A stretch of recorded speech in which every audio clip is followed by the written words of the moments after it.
ప్రతి అక్షరం ప్రజల పక్షం. HR9 న్యూస్ టీవీకి స్వాగతం, సుస్వాగతం. కడప జిల్లా బద్వేల్ పట్టణం స్థానిక పుచ్చలయ్యపల్లి సుందరయ్య భవనం నందు భారత communist party CPM Badvel rural committee నిర్వహించిన సిపిఎం అఖిల భారత ప్రధాన కార్యదర్శి కామ్రేడ్ సీతారాం ఏచూరి మృతికి సిపిఎం బద్వేల్ రూరల్ కమిటీ కార్యదర్శి దాసరి వెంకటేష్ ఆధ్వర్యంలో నివాళులర్పించే సభలో సిపిఎం జిల్లా ప్రధాన కార్యదర్శి జి చంద్రశేఖర్ మాట్లాడుతూ 1974 నుండి 2024 వరకు 50 సంవత్సరాలకు పైగా యావత్ భారతదేశంలో విద్యార్థి దశ నుండి మరణించే వరకు జరిగిన ప్రజా ఉద్యమాలలో నిత్యం కలతిరిగి ప్రజల సమస్యలు అధ్యయనం చేసి ప్రజా పోరాటాలకు నాయకత్వం వహించి ప్రజల ప్రయోజనాలను తాకట్టు పెట్టే ప్రభుత్వాలను నిలదీసిన దీశాలి కామ్రేడ్ ఏచూరి అని కొనియాడారు.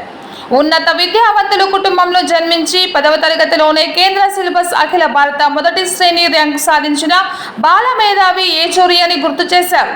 హైదరాబాద్ ఉస్మానియా యూనివర్సిటీలో ఆయన మార్క్స్ రచనలు చదివారని, దేశంలోని అత్యంత ప్రతిష్టాత్మకమైన యూనివర్సిటీ ఢిల్లీలోని JNUలో అర్థశాస్త్రంలో గోల్డ్ మెడల్ సాధించిన వ్యక్తిగా, దేశంలోని విద్యార్థులను అంతర్జాతీయ మేధావులుగా తీర్చిదిద్దుతున్న JSU విద్యార్థి సంఘాల ఎన్నికల్లో 3వ దఫాలు యూనివర్సిటీ అధ్యక్షులుగా ఎన్నికైన హ్యాండ్రిక్ సాధించారని ఆయన అన్నారు. ఈ కార్యక్రమంలో సిపిఎం జిల్లా కార్యదర్శి వర్గ సభ్యులు ఏ రామ్మోహన్, జిల్లా కమిటీ సభ్యులు V Anvesh, CPM Badvel rural committee సభ్యులు P Chand Pasha, Venkataramana, Durgamma, Pushpamma, G Jayaraju, N Rammohan, Ravichandra, N Obilesu తదితరులు పాల్గొన్నారు. HR9 news AP Telangana in charge M Ramachandraiah, AP in charge Hridayanath, Kadapa జిల్లా స్టాఫ్ రిపోర్టర్ గంగా సుబ్బారాయుడు.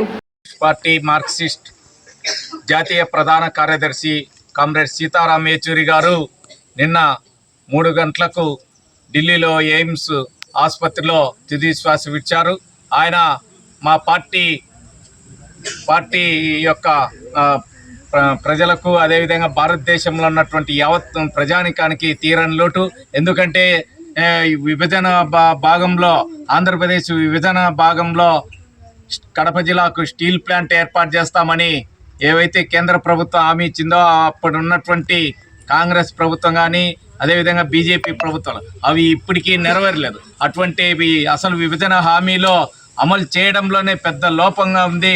కాబట్టి వాటి అంశాలన్నిటిపైన ఆ రోజుల్లో ఆయన పార్లమెంటుగా సభ్యులుగా ఉన్నప్పుడు ప్రస్తావించారు.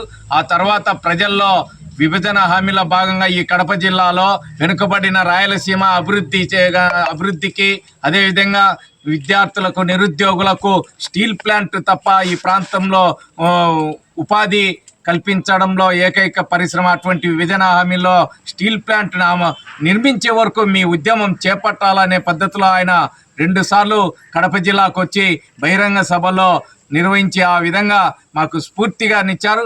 కాబట్టి ఆ స్ఫూర్తి నిర్మించే వరకు, స్టీల్ ప్లాంట్ ఈ జిల్లాలో అమలు చేసే వరకు, నిర్మించే వరకు మా యొక్క పోరాటం కొనసాగుతుందని ఆ విధంగా ప్రజల్లో తీసుకుపోయి ప్రజలను చైతన్యవంతులు చేసి ఆ విధంగా నిరుద్యోగ సమస్య పరిష్కారానికి విభజన హామీలో భాగమైనటువంటి స్టీల్ ప్లాంట్ నిర్మించే వరకు పోరాడతామని సిపిఎం పార్టీ కోరుచున్నది.